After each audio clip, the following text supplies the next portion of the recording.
नमस्कार, आप देख रहे न्यूज 18। मैं हूं आपके साथ मेनका चौधरी। और इस बार चार धाम की यात्रा ऐतिहासिक रही।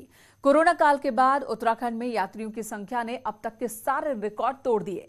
चार धाम की यात्रा सरकार के लिए एक बड़ी चुनौती थी, क्योंकि ये सरकार ने पहले ही अनुमान लगा दिया था कि इस बार श्रद्धालुओं की संख्या रिकॉर्ड तोड़ने वाली है।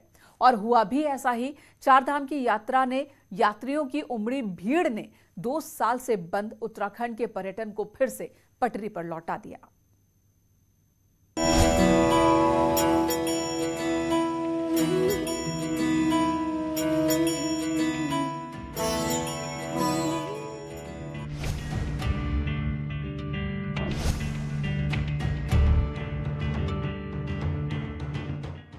उत्तराखंड में शनिवार को बद्रीनाथ धाम के कपाट बंद होने के साथ ही 2022 की चार धाम की यात्रा संपन्न हो गई। इस साल चार धाम की यात्रा कई मायनों में ऐतिहासिक रही, क्योंकि कोरोना काल के बाद इस साल चार धाम की यात्रा को सही तरीके से संपन्न करवाना सरकार के सामने सबसे बड़ी चुनौती थी।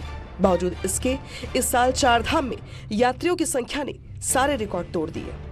3 मई से शुरू हुई यात्रा 6 महीने तक चली, जिसमें केदारनाथ, बद्रीनाथ, गंगोत्री, यमुनोत्री में भारी भीड़ उमड़ी।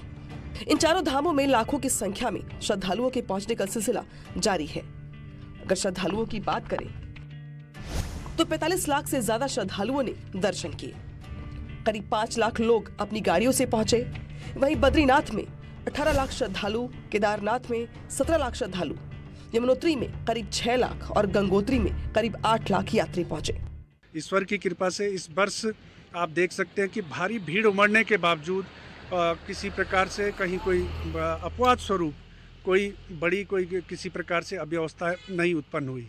भारी संख्या में श्रद्धालुओं के आने का अनुमान सरकार ने पहले ही लगा लिया था, इसलिए यात्रियों की सुविधाओं को लेकर काफी सजग रही सरकार। स्वास्थ्य विभाग और परिवहन विभाग के साथ सुरक्षा की व्यवस्था भी की गई थी। इस बार यात्रियों की सुविधा के लिए हेलीकॉप्टर सेवा भी लगाई गई थी, जिसमें केदारनाथ में हेली सेवा ने करीब 190 करोड़ का बिजनेस किया।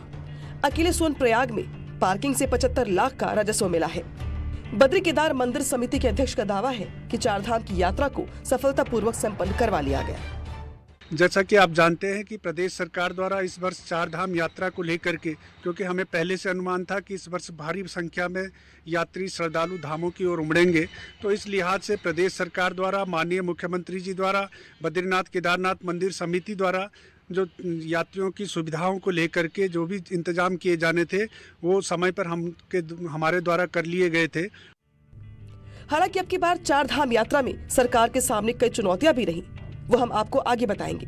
लेकिन पहले ये जान लीजिए कि कपाट बंद होने के साथ ही अगले 6 महीने तक शीतकालीन प्रवासों पर पूजा अर्चना की जाएगी। बद्री विशाल से पहले 26 अक्टूबर को गंगोत्री धाम के कपाट बंद हो गए थे और 27 अक्टूबर को केदारनाथ और यमुनोत्री के धाम विधि विधान के साथ बंद कर दिए गए। अब इन धामों की शीतकालीन पूजा की जाएगी। मुखवा में गंगोत्री धाम का प्रवास, खरसौली में यमुनोत्री धाम की पूजा, ऊखी मठ में केदारनाथ की पूजा अर्चना और जोशी मठ में बद्रीनाथ धाम का प्रवास रहेगा। वहीं चार धाम यात्रा ने नया रिकॉर्ड बनाया है। अब सरकार का फोकस शीतकालीन चार धाम यात्रा पर है। इसमें तीर्थयात्रियों की सुरक्षा और सुविधाओं का विशेष ध्यान रखने का दावा किया जा रहा है। उत्तराखंड धार्मिक पर्यटन के साथ साथ एडवेंचर के लिए भी लोगों की पहली पसंद बन चुका है। इससे प्रदेश में रोजगार के अवसर भी लगातार बन रहे हैं। न्यूज 18 के लिए भारती सकलानी की रिपोर्ट।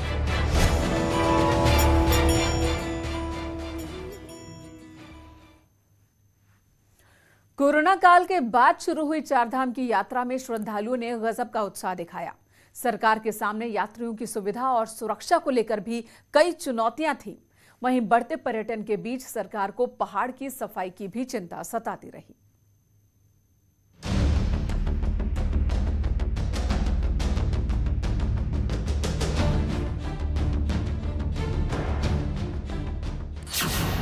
चार धाम में यात्रियों की उमड़ी भीड़।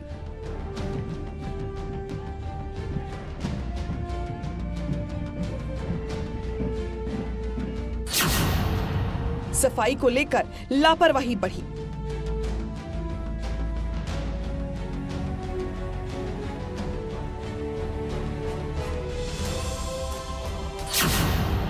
पीएम मोदी की अपील का दिखा असर।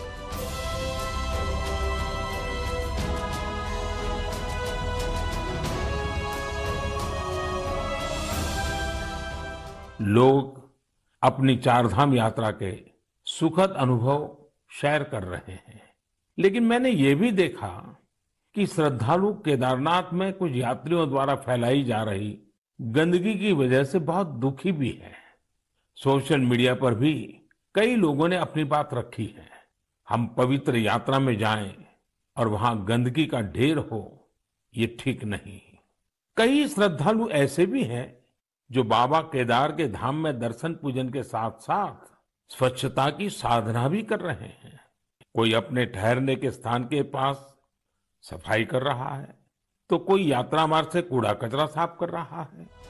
29 मई 2022 को पीएम मोदी ने अपने मन की बात में यात्रियों से केदारनाथ में सफाई की अपील की थी। इसका असर भी देखने को मिला। 3 मई से शुरू हुई यात्रा के 25 दिन बाद ही चार धाम में श्रद्धालुओं की भीड़ जुटनी शुरू हो गई। यात्रा के एडवेंचर में लोग इतना भूल गए कि धाम में प्लास्टिक के रैपर फेंकने शुरू कर दिए। चार धाम में अलग अलग जगहों से गंदगी की तस्वीरें सोशल मीडिया पर तैरने लगी। इसी को लेकर पीएम मोदी ने अपने मन की बात में चर्चा की, जिसका असर देखने को मिला। चार धाम में बढ़ती संख्या की चुनौतियों पर सरकार का दावा है कि यात्रा सही सलामत पूरी हो गई।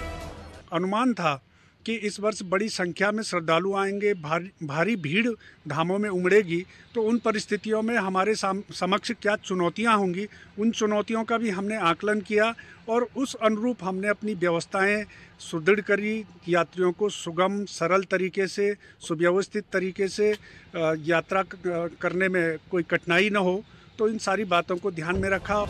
हालांकि ये यात्रा सीजन सरकार के लिए काफी चैलेंजिंग था, जिसमें चार धाम में सरकार स्वास्थ्य सुविधाएं चौकस कर रखी थी।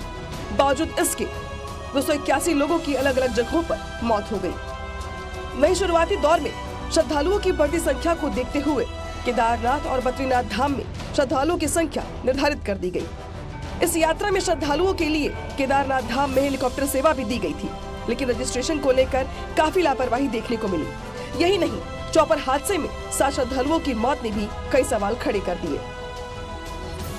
बहरहाल तमाम चुनौतियों के बाद भी चारधाम की यात्रा ने कई कीर्तिमान गढ़े, जिसमें स्थानीय लोगों की जमकर आमदनी हुई और 2019 से बंद पड़े उत्तराखंड के पर्यटन व्यवसाय को नई धार मिल गई। न्यूज़ 18 के लिए देहरादून से भारती